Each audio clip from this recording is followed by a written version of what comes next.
Jake, thank you very much. Other news we want to tell you about tonight. Zion National Park is opening its spring lottery for Angels Landing this week.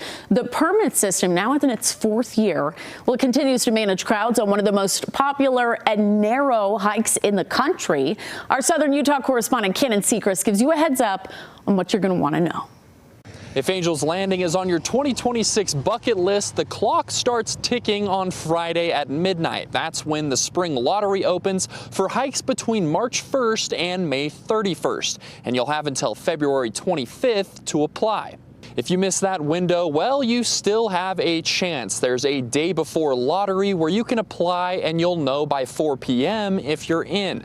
The permit system started back in 2022 as visitation at Zion continued to surge, especially on this iconic hike.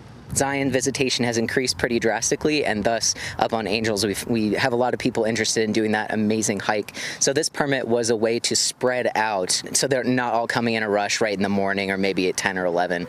In other words, fewer traffic jams on the trail, but your odds of winning, well, that depends on when you're trying to go. Generally, depending on how many people apply, we get a roughly 10% to 100% success rate. It depends. This time of year, when a slower season at Zion, we do see higher success rates. One hiker that I spoke with today decided to try the day before option. She had hiked Angels Landing before permits were required and says this time around was pretty simple.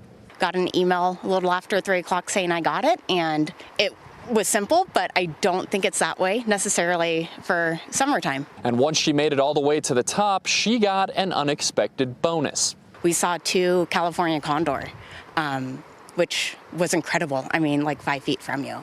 Park officials say limiting numbers isn't just about convenience, it's about safety. When you're up on Angels Landing and you're on the chains and there's not a lot of room to move around and you have steep drop-offs on either side, that can be an unpleasant experience for people when there are too many people out there on the chains.